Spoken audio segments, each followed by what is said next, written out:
Oi, Sor. Fala, rapaziada, beleza aí com vocês? Tudo tranquilo? Sim, e você, Sor? De boa, graças a Deus. Boa, Tranquilidade Sor. total. E aí, como é que estamos? Tô bem, e você? Bom, também vocês estão com uma voz ainda de sono, gente. Vamos, ânimo, acorda, Sor. toma um café aí. E aí, senhor? Fala, Lucas, beleza? Beleza. Como é que tá essa força aí? Ah, tô ótimo. Como sempre, né? O Lucas é um dos poucos que eu não preciso falar para tomar um café, porque está com voz de sono, porque toda aula ele já está no 120. Aham. É Foi sempre tranquilo essa... assim. Foi tranquilo essa semana aí, Lucas? Ah, tá tranquilo. Tá tranquilo? É. E como é que foi seu dia dos pais, senhor? Ué, eu não sou pai, então não foi meu dia. Não, mas e você não comemorou com seu pai? Hã? Meu pai não mora aqui não, ô Lucas. Mas pelo menos fez uma ligação? Fiz, Lucas, fiz, Lucas. Tá preocupado por quê, seu Lucas? Ué, todo, todo mundo tem pai, né? Quer dizer, ou- só Não, todo mundo tem pai. é. Alguns no plano terreno, outros não, mas todos têm pai. Alguns já estão contemplando a face de Deus, mas todos É. têm. Vamos lá então, galera. Só, deixa eu ver aqui, esperar mais um minuto para dar aqueles 5 minutos protocolares aí, beleza? Hoje eu estou vendo aí que diminuiu o número de vocês aí comparado com a semana passada. Lembrando, como eu falei na semana passada, que hoje a gente já tem aí a... Calma aí que eu não consigo fazer várias coisas ao mesmo tempo.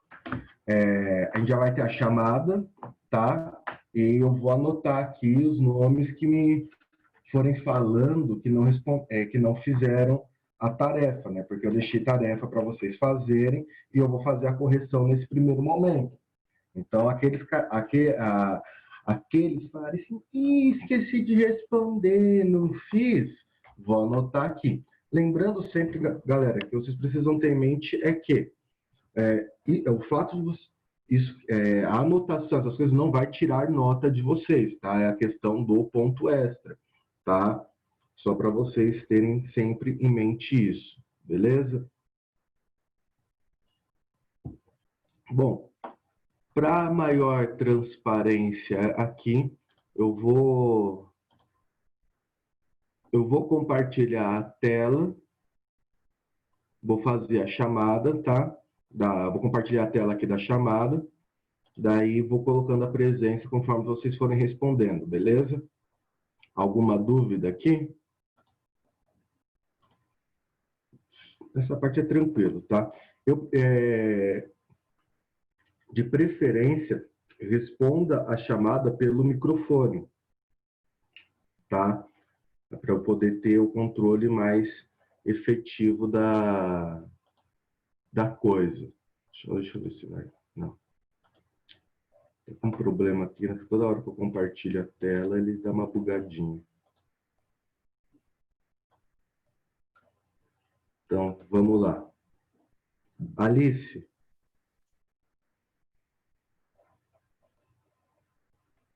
Alice,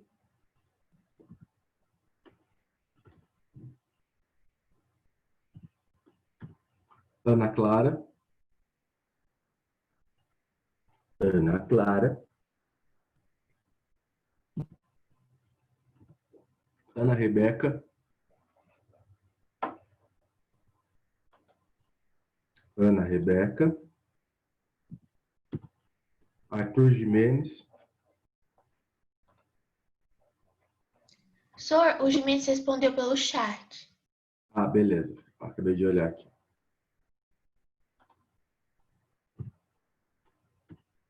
Arthur Rudes.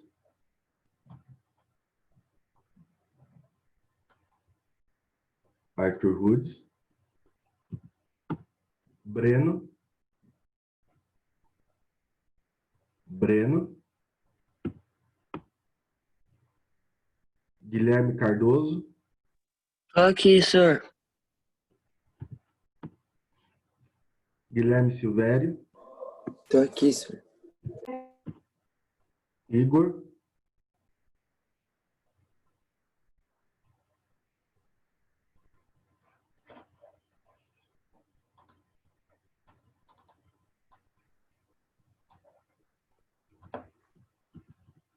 Isabela. Presente.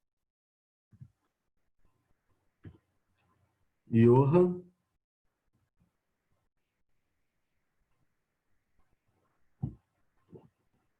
Júlia. Aqui. Cauane. Eu. Larissa.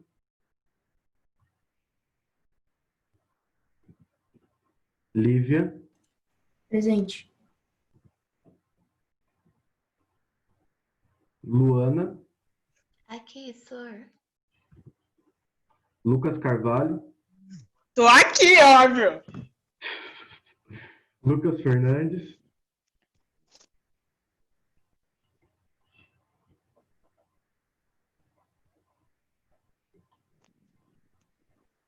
Fernandes.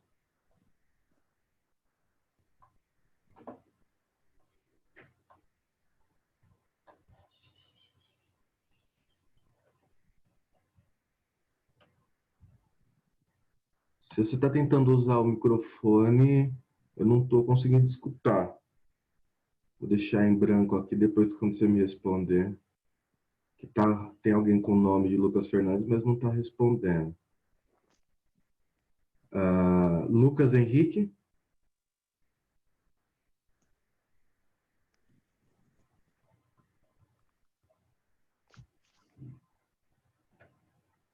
Tem ele aqui nos participantes. O Henrique me Ele respondeu respondeu no pelo chat. site. Maria Clara.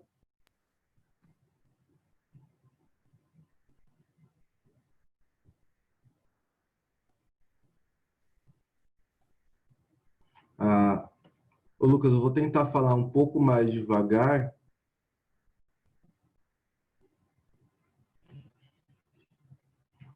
Vou tentar falar um pouco mais devagar para ver se vai o áudio. Tá? Às vezes deve ser o fone que eu estou usando. Lucas Fernandes respondeu pelo chat. Ah, tá bom. Aqui já estou anotando. Caso o áudio continue travando, eu tento tirar o fone para ver se melhora. Tá? Maria Clara.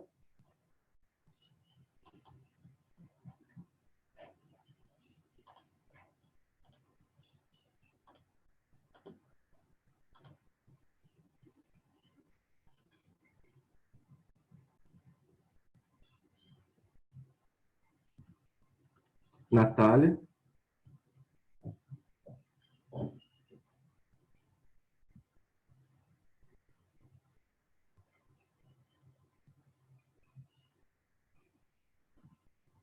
Rafael.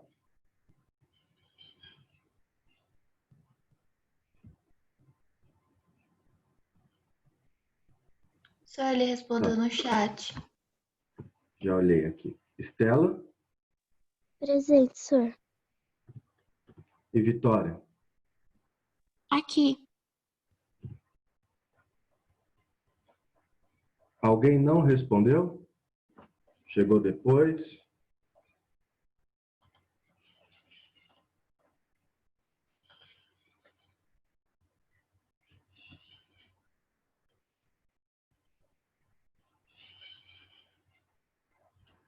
Tá, então vou relação ao áudio, vamos fazer o seguinte, eu vou desconectar aqui um pouco o fone. Melhorou o áudio para vocês? Eu tirei o fone aqui, melhorou? Sir, pra mim tá normal.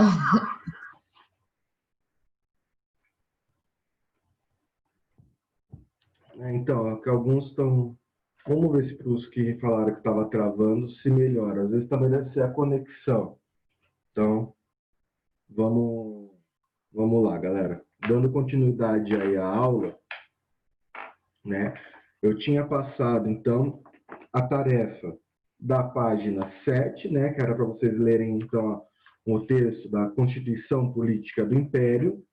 E depois, vocês também deixei para vocês fazerem, quer dizer, eu deixei para vocês fazerem como tarefa a página 4, 5, 7 e a tarefa 9, certo? Então, vamos fazer a correção nesse primeiro momento. E aí, depois a gente dá sequência à aula, tá? Lembrando que hoje a gente vai trabalhar aí, então, o início do período regencial, vai estudar o período regencial, né? Até o golpe da maioridade. Depois, na próxima aula, nós estudaremos aí as revoltas regenciais, beleza? E ali também, na semana que vem, eu volto a falar um pouquinho sobre o golpe da maioridade, tá certo? Que é importante, mas aqui, hoje também, se der tempo, eu já cito o golpe da maioridade. Então, vamos lá. Abram aí na página 4. Eu vou fazer a leitura rapidamente aqui do texto. Vocês deixem eu pegar a minha apostila para abrir aqui o PDF da apostila.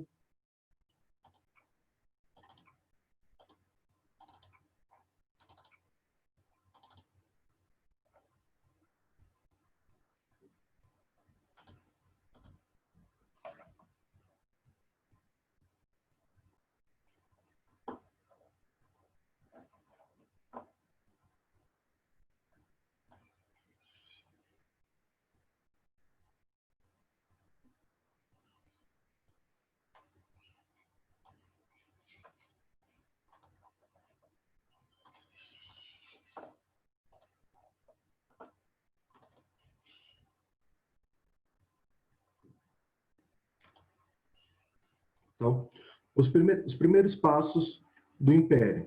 Ora, naquela conjuntura, a reorganização do mundo ocidental, o destino do Novo Mundo, justamente por encontrar-se em fase inicial de sua organização política, ligava-se com a República. Haja vista os países vizinhos, cujos estados de desordem inquietavam o espírito reformista do Brasil. Além do mais, a ideia de república ligava-se ao conceito de igualdade de todos perante a lei. E essa era uma discussão que apavorava a mentalidade reformista, por ser exatamente perigosa numa sociedade em que a metade da população constituída por escravos e com uma economia essencialmente baseada no trabalho forçado. Por outro lado, vivia-se uma época em que a Europa, a França revolucionária inclusive, encontrara, na forma de governo monárquico constitucional, o caminho mais seguro para manter a ordem na sociedade em processo de reformulação.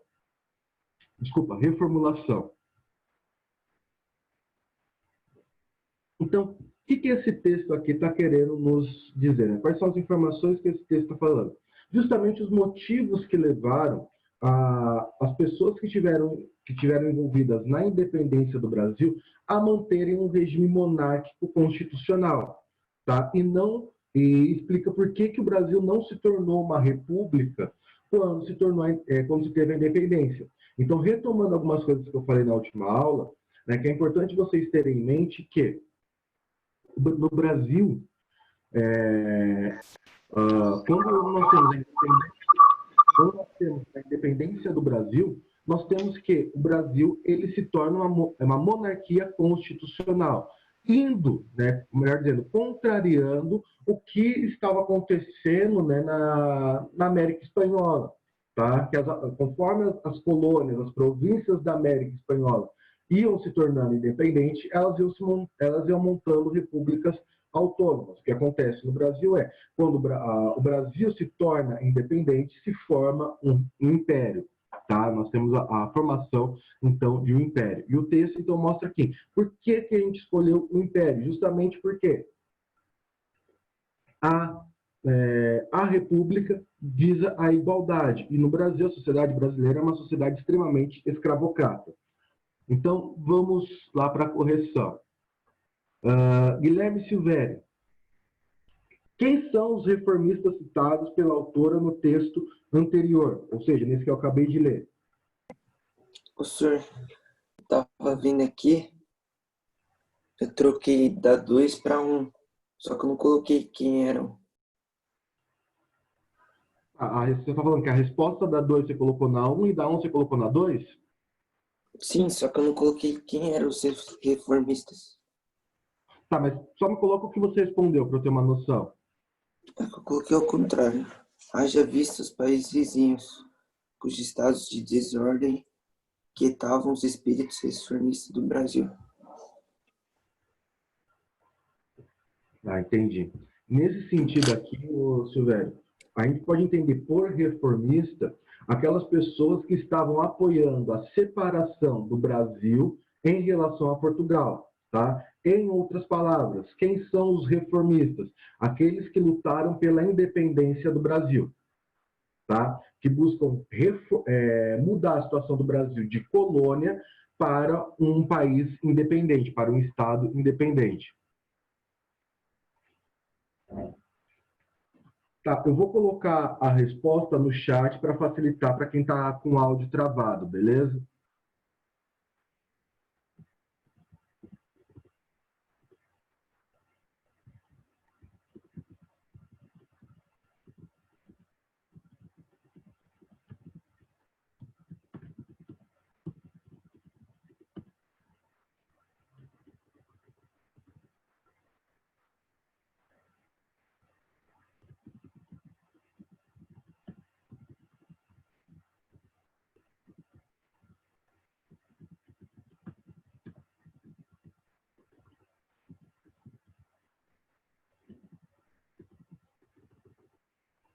Tá, em poucas palavras, os reformistas foram as pessoas que lutaram pela independência do Brasil, ok? Que buscaram separar o Brasil de Portugal, beleza?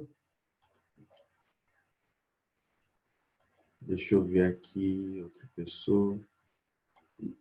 Cauane, o que você respondeu aqui na segunda questão? O que inquietava esses reformistas? Por que existia essa inquietação?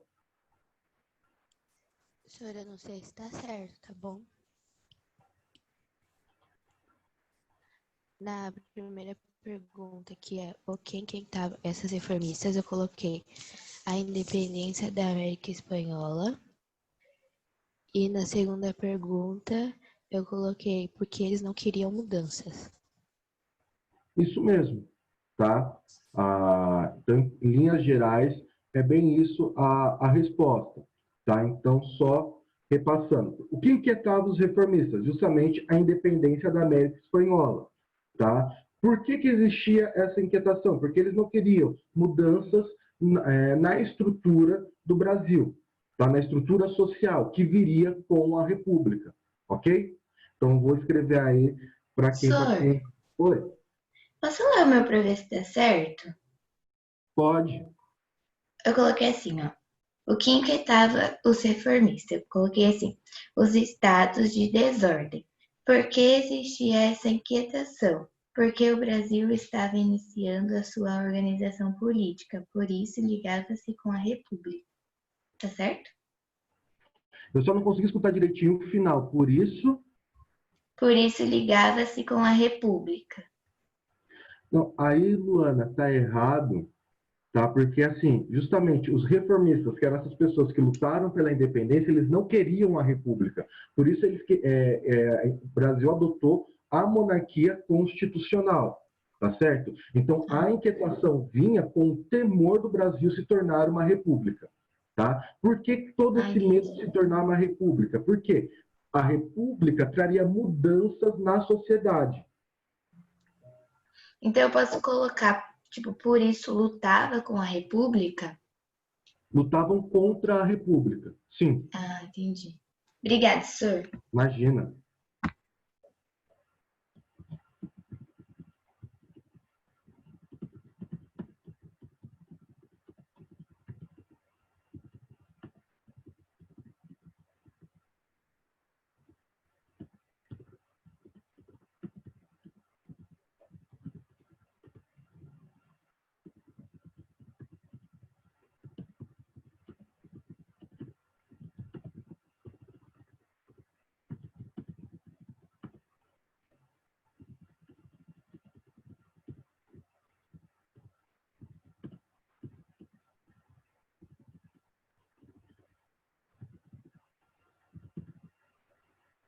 Em linhas gerais, galera, a resposta então da 2 ficou: a independência da América Espanhola inquietava os reformistas, pois eles não queriam grandes mudanças na sociedade. E por grandes mudanças, entendam aí também a questão aí da abolição da escravidão, beleza? Vamos lá. Questão número 3. Manganotti, você pode responder a 3? Considerando as inquietações que tinham, qual foi o caminho encontrado como resposta por esses reformistas? Senhor, eu não fiz. Você não fez essa ou você não fez a tarefa? Eu não fiz a tarefa.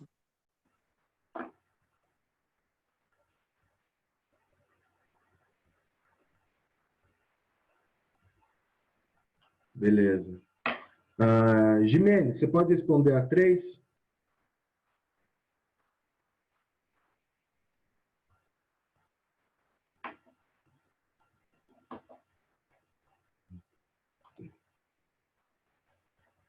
Você não fez a tarefa também?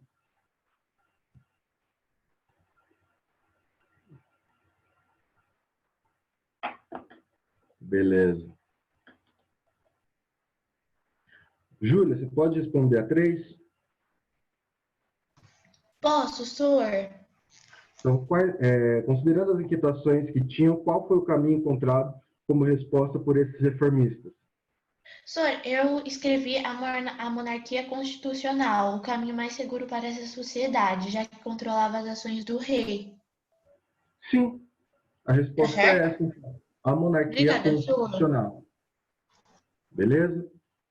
Então vamos lá digitar aí a resposta. Ô, senhor, eu escrevi a última linha do texto. É praticamente uma coisa que a Júlia falou. Tá certo?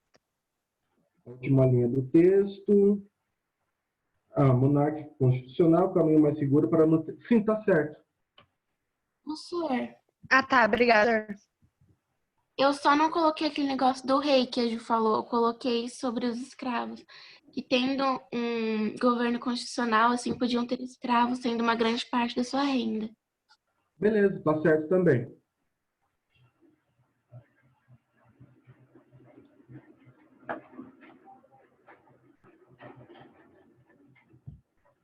Bom, aí na quarta questão.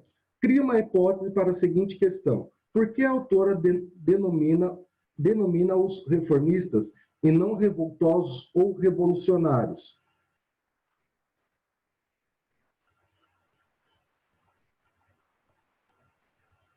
Então, aqui, gente, eu já vou dar essa resposta para otimizar o nosso tempo também, né?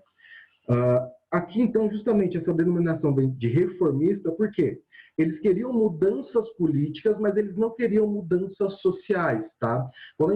Se a gente pegar na questão de revoltas ou revoluções que nós tivemos, essas revoluções acarretaram tanto mudanças políticas quanto mudanças sociais também. Pega, por exemplo, a Revolução Inglesa. Você tem toda uma reestruturação uma reestruturação da política, né, da Grã-Bretanha, como também você tem uma mudança na sociedade em si. A Revolução Francesa também. Se você pegar, então, essas revoltas, né, você vai ter essas transformações políticas e sociais.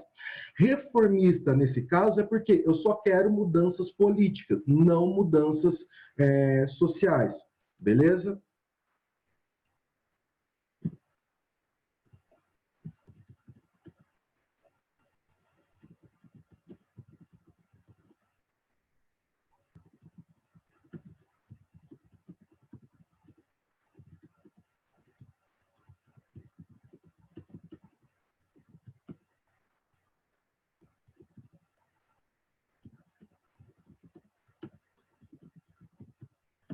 Então, aí está, de uma forma um pouco mais resumida, a resposta da quarta questão.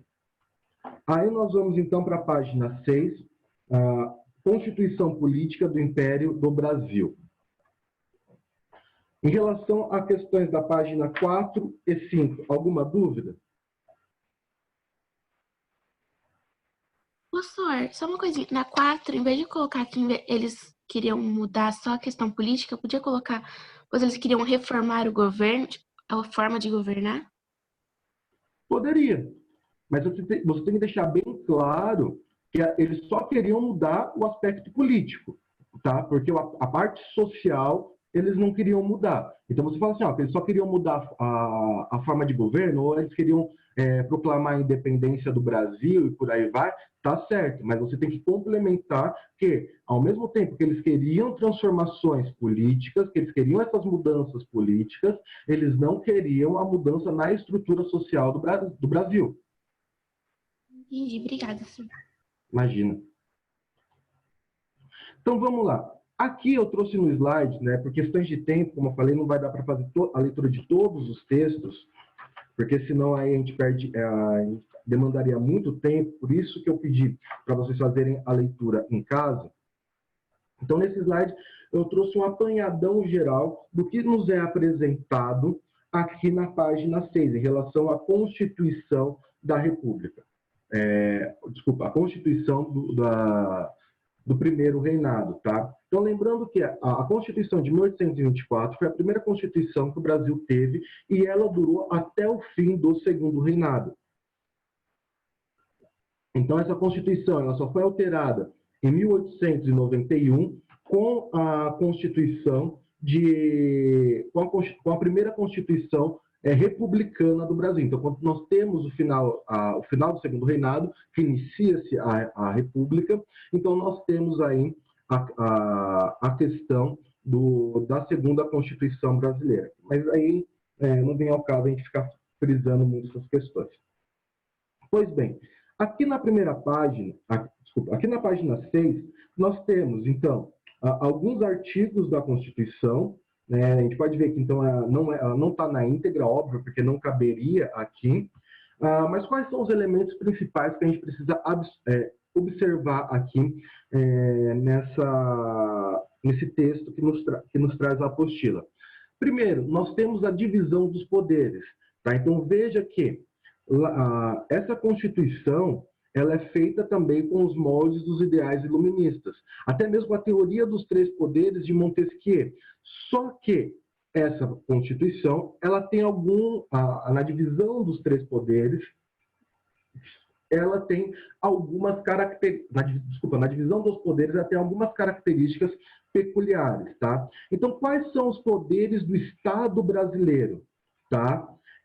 Poder executivo, legislativo, judiciário e moderador.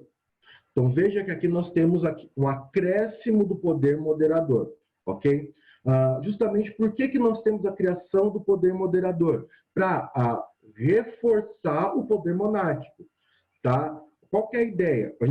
A ideia de se criar uma Constituição era justamente limitar o poder do imperador. Mas só que nesse ponto de vista, Dom Pedro I não estava muito disposto a perder tanto poder assim. Tá? Então, lembra que ele fecha a Assembleia Constituinte, ele nomeia um conselho para elaborar uma Constituição que lhe fosse do seu agrado. Tá? Então, o que acontece? Nós temos esses três poderes, tá? E, no caso, o poder moderador, ele seria para trazer a harmonia entre esses três poderes, tá? Quem era o responsável, quem era encarregado do poder moderador? O imperador. Então, o imperador, ele acumulava o poder executivo, de nomear chefe de estados, entre outras questões, tá? De cuidar da administração pública, blá, blá, blá, blá, blá, blá, e ele acumulava também o poder moderador. Tá? Então, aí, sobre o poder moderador, a gente tem o artigo 101 que fala o que o imperador poderia fazer. Tá? Então, nós temos a repartição desses 4 poderes. Então, lembrando que o poder executivo, administração, legislativo, formulação de leis, judiciário, a aplicação das leis. E o moderador, nesse caso, ele serviria para conciliar esses outros poderes, tá? Para trazer a harmonia entre esses outros poderes. Mas, na prática, veio reforçar o poder do imperador. Ok? Aí, dentro disso tudo, nós temos também o poder, nós temos o estabelecimento do tipo de governo feito aqui no Brasil. Então, aqui, ó, no artigo 3º, ele fala que seu governo é monárquico, hereditário, constitucional e representativo. Então, monárquico, ou seja, tem um imperador ou tem um rei, por aí vai. Hereditário, segue-se uma linha de sucessão. Então, se o imperador abdica, vem o filho dele, por aí vai. Você tem toda uma linha, você tem que esgotar essa linha de sucessão. Constitucional, porque tem que obedecer às leis, à Carta Magna, que é a Constituição, os princípios básicos do Estado. Representativo, porque o legislativo é feito, tá, por voto, e os deputados são os representantes do povo, beleza? Aí também uma outra característica interessante dentro da Constituição é que a Constituição de 1824 estabelece como religião oficial do Império o catolicismo. Ele não proíbe as outras religiões, ele não proíbe dentro do Império o culto entre as outras religiões, mas ele coloca algumas regras. Tanto que também, para certos cargos públicos, nós veremos, você deveria professar a religião oficial do Império. Então, vamos colocar assim por dizer, para cargos públicos, né, ou seja, para deputados e senadores, você não poderia ser protestante, você não poderia ser espírita, você não poderia professar qualquer outra religião fora o catolicismo, tá certo? E aí uma outra questão também importante dentro dessa Constituição é que essa Constituição ela estabelece o voto indireto e censitário. Como assim, galera? Voto indireto, hoje a nossa democracia é o voto direto, tá? Então, eu escolho o meu representante. Então, eu escolho o meu candidato a presidente, eu escolho o meu candidato a deputado, e por aí vai. A pessoa que eu estou votando será o candidato que eu quero que esteja lá. Pode ganhar ou perder, beleza? Mas aí faz parte da democracia.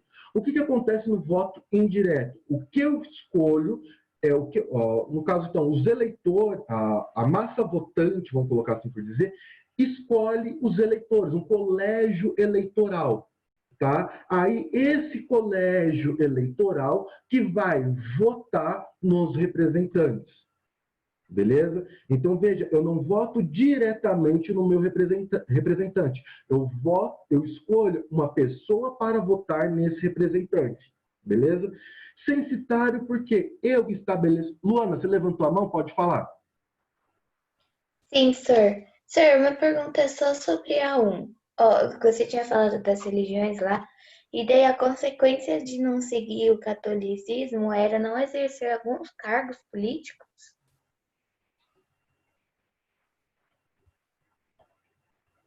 Isso. Qual era a consequência para as pessoas que professassem outras religiões? Justamente, a consequência não deixava ocupar certos cargos políticos. Como, por exemplo, ser eleito senador. Ele não poderia ser eleito senador.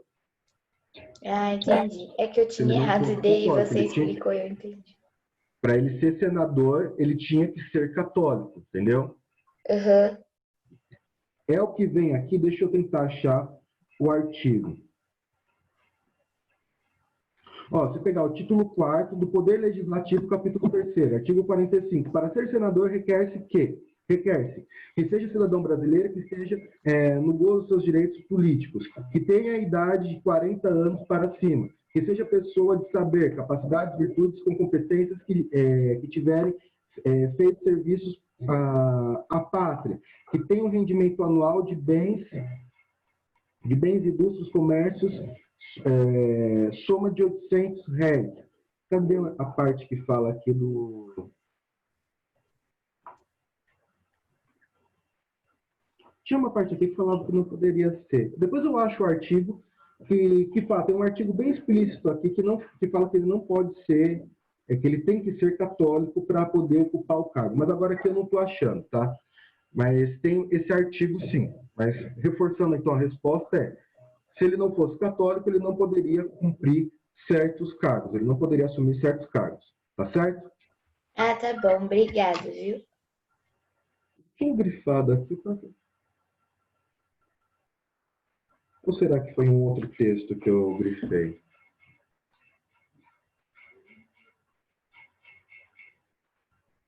Bom, continuando aqui então. E sem citar, então, porque criava regras, né? Você criava, tipo, por exemplo, aqui nos casos do senador, você tinha que ter uma idade para poder ser eleito e você tinha que ter uma renda. No caso do censitário, você estabelecesse uma renda mínima para poder votar e ser votado. Tá? Então, se nós pegarmos aqui no caso das eleições, né, nas assembleias, vamos colocar paroquiais que seriam municipais. Qual era a renda? 100 mil réis. Então, para você votar no colégio eleitoral, você tinha que ter uma renda de 100 mil réis. Aí, depois, para você votar nos deputados, ou seja, para você poder ser eleito no colégio eleitoral e votar nos deputados, você deveria ter 200 mil réis de renda mensal, né? E daí, para senador, por aí, todos que estiverem, que podem ser eleitores, para ser deputado, senador e tal, 400 mil pontos de 400 mil réis de renda líquida, tá? Então, você estabelecia a renda mínima para o cara ser eleito e também poder votar, tá certo? Isso se chama voto censitário. Hoje, nós temos o que nós chamamos de sufrágio universal. Então, nosso voto é direto e universal, tá? Você não precisa ter renda, você não precisa comprovar renda para poder votar. Deixa eu limpar aqui.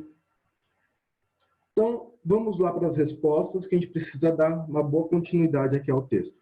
Quais eram as consequências das pessoas que proferiam outras religiões? Como foi falado, não poderiam, membros de outras religiões não poderiam ocupar certos cargos públicos como cargo de senador. Segunda questão, você estudou que o iluminismo definiu 3 esferas de poder, executivo, legislativo e judiciário. A Constituição prevê um quarto poder. Indique os artigos que se limitam a este quarto poder e explique em que ele consistia. Então, o artigo que fala do quarto poder é o artigo 101, que fala do poder moderador. Tá? E aqui, então, fala que o poder moderador ele tinha a prerrogativa, ou seja, o imperador então, podia nomear senadores, convocar as assembleias, tudo que então está nos incisos é o que o poder moderador poderia exercer, beleza? Então, o que vocês deveriam responder na 2 que era o artigo 101, né, que estabelece o poder moderador, e aí os seus incisos do 1 ao 7º estabelece, então, as atribuições do poder moderador. 3. Indique os artigos que definem as eleições para o poder legislativo e respondam. Todos podiam votar? Não. Somente podia votar quem tivesse uma determinada renda. Tá? Então, quais são os artigos que estabelecem as eleições? Que está presente no texto, artigo 92, 94 e 95. Tá? Então, são estabelecidas regras para poder fazer a eleição. Qualquer um poderia eleger-se deputado? Também não. Vem lá. Para eleger-se deputado, vamos colocar aqui, você teria que ter Deixa eu olhar aqui direitinho a resposta. Não, quem não tinha. Então vamos lá. Quem podia votar? Aqueles que tinham 100 mil, tinham uma renda líquida de 100 mil réis. Tá? Para ser deputado, você tinha que ter uma renda ainda maior, né? Então você tinha que ter uma renda lá de 200 mil réis e depois de 400 mil réis, né, para senador e por aí vai. Tá? Então as regras aqui estão estabelecidas no artigo 92, 94 e 95. Alguma dúvida? Senhor, Oi, eu posso ler a minha resposta da 3? pode?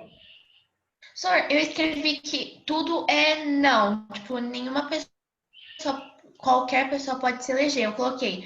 Ambos têm regras a ser cumpridas, como, por exemplo, ter uma renda anual.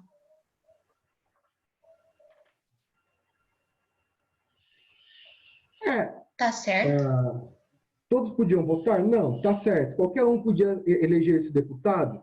Não, também, tá certo. Qualquer um podia tornar-se senador? Não, também.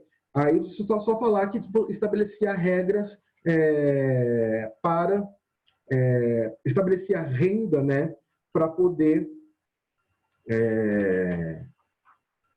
que a Constituição estabelecia uma renda para poder votar, para poder ser deputado e para poder ser senador, que era 100 mil réis, depois 200 mil réis e depois 400 mil réis. Só completa isso. Mas está certa a sua resposta, beleza? Obrigada, senhor. Imagina.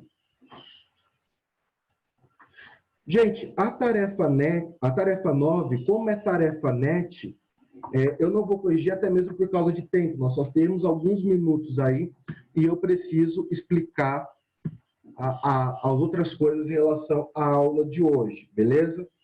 Já vou deixar avisado, como tarefa para a próxima aula, vocês irão fazer a página 9. Beleza? Que fala aí, então, do período regencial, tem algumas questõezinhas, né, da abdicação de Dom Pedro I, tal, que a gente vai trabalhar aqui na aula. Pois bem, meus queridos, de forma bem sucinta, o que eu queria trazer para vocês para a aula de hoje, tá? Daí, qualquer coisa, esse último slide, a gente pode retomar na próxima aula.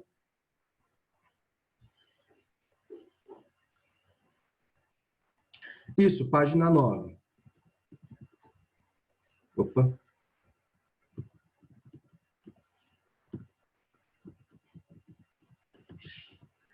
Gente, não se preocupa que as tarefas eu passo, né, as orientações das tarefas na agenda Edu, beleza?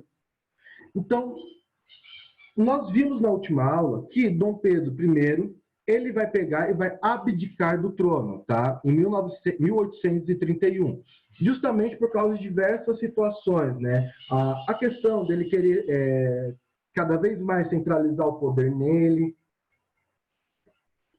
Ali você teve a confederação, nós estudamos, né, que teve a Confederação do Equador, que foi contrária à Constituição de 24, que estabelece, então, uma república lá na região Nordeste, né, que precisava... nós temos uma série de briga, uma certa estabilidade política aqui no Brasil durante o primeiro reinado. Aí, culminando com a briga com o seu irmão lá em Portugal, Dom Pedro I, então, ele abdica em 1831 e vai para Portugal resolver a treta com seu irmão.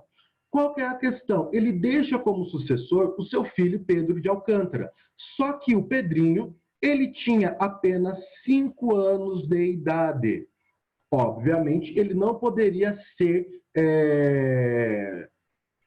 coroado imperador, tá? Por quê? Pela Constituição, o imperador ele tinha que atingir algo chamado maioridade, tá? Quando é que se dava a maioridade? Com 18 anos, beleza? Então, o imperador ele só poderia, o Dom Pedro de Alcântara só poderia ser nomeado imperador lá em 1844, beleza? Então, o que a Constituição previa?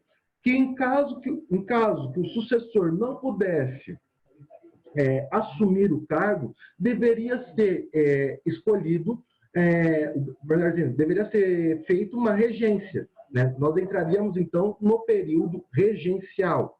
E essa escolha seria feita dentro do próprio Congresso. O que acontece? Quando Dom Pedro I decidiu abdicar, o Congresso estava em férias, estava em recesso. Então, Dom Pedro I, ele nomeia 3 senadores, tá? Para poder, então, cuidar para poder ser regente.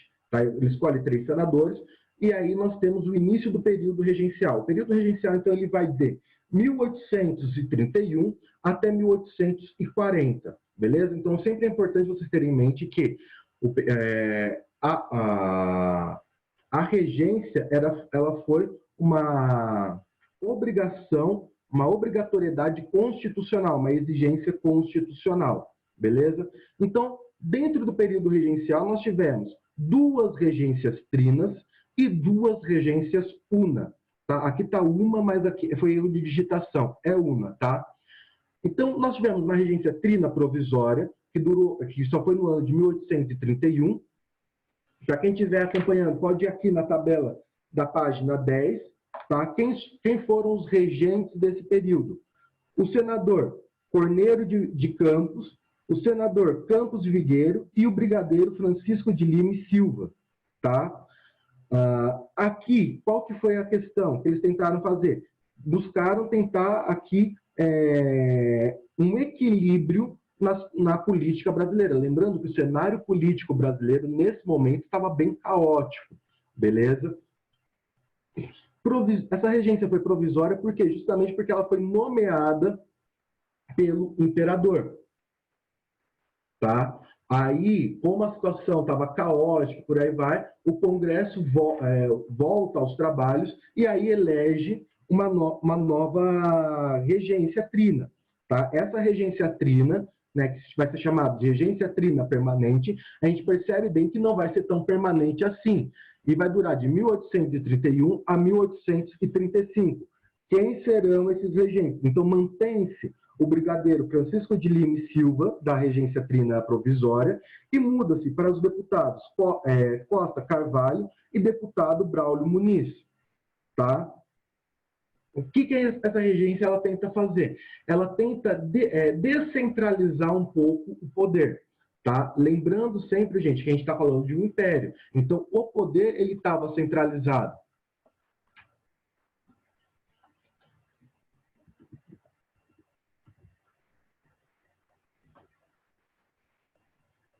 Né? A característica de governo imperial é um governo ter um poder mais centralizado.